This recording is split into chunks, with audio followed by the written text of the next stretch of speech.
defense as it relates to the McCown case, where there's being a unilateral contract put out there. And what I mean by that is the reward is a unilateral contract. Basically, they put out an offer to whoever wants to accept it. It's $10,000 if you have information that leads to the arrest and conviction of the person who is responsible for the Amanda Bach killing. It's my understanding that the person who is putting up this reward is not being disclosed. It's supposed to be friends or supporters of him. But there's also other information contained within this news article that there's a detective from Florida that was contacted by initially somebody who was anonymous, and he began investigating, and they're trying to put information into the papers, maybe attempting to taint the jury pool, that this was a serial killing, that she matches the profile of another person, young lady that was killed that was also petite and also had light or blonde hair, and this happened in Tennessee. So this information is being put into the papers and so forth.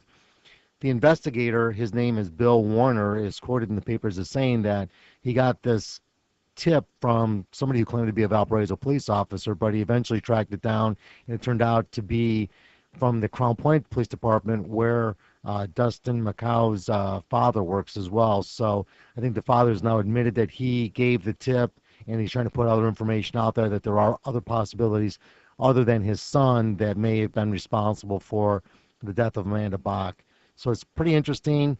As we all know, Dustin's still being held in Lake County Jail.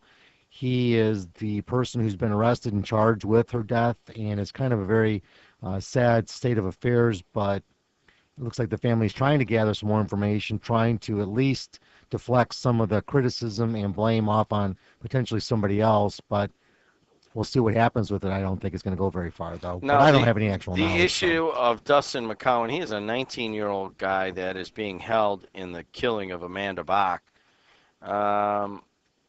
Amanda Bach, of course, was found in kind of a weird situation, found near some railroad tracks. Not too far tracks from his home, though, yeah. And the car was, I think the keys were in the ignition and so forth. And so the older McCowan is a Crown Point police officer, and he admits that he called this guy and said, hey, and said he was a police officer. From Valpo. Yeah, Valpo police officer, told him about it. And now the guy said, hey, I feel like I'm getting played here. But Elliot McCowan said he made that phone call and said he sees similarities in the fate of the women. One would be a 44-year-old woman from Dyersburg, Tennessee, who was found dead along a country road miles from her car with this flattened tire. Well, I think now we see that a lot of individuals, we've seen it with a lot of the high-profile cases out of Chicago, where the attorneys try to basically get other information to the press, which may help to somehow taint the jury pool to favor one side or the other. We saw Blagojevich very actively courting the press and being involved in putting information out there in hopes of getting the jury to find in his favor. So is this a ploy that's being done in this instance? Maybe.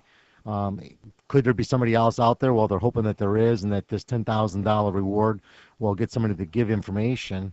So we'll see what happens. We'll watch this story. Now, to further complicate this thing, it's a very sad story. She was a young woman. Both young. Yeah, both young lives. Yeah. I mean, one is that she's dead, and the other one is what if he did do it? I mean, this Sure. guy's sitting there in jail. Presumed innocent until you're found guilty. And what is the Bob Harper is, I want to say he was like some sort of political figure in Porter County. I can't remember what. He says this: the only thing I can say is Dustin has maintained his innocence throughout this, and his family is very supportive of him. It's a $10,000 reward. Now, in terms of a reward, I mean, it says it'd have to result in the conviction. So what if you gave the tip?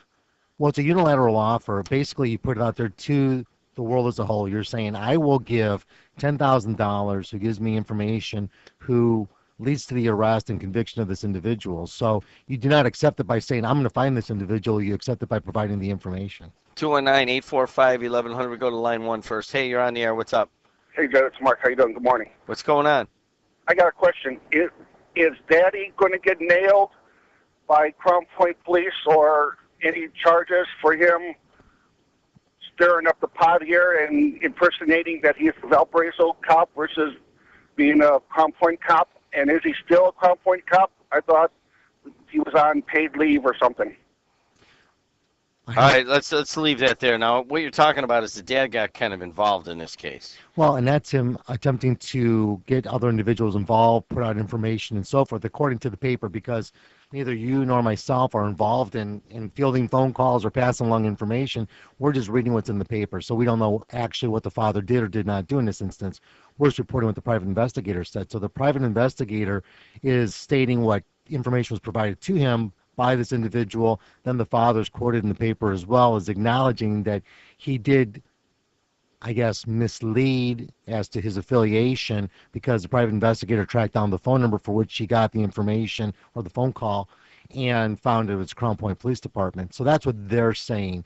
Now, just because a private phone call, people say things, I don't think it's going to be actionable as it relates to the father here because it's not in a matter, it wasn't under oath, it wasn't in a public forum as it relates to him presenting testimony. So I don't think much is going to happen to it.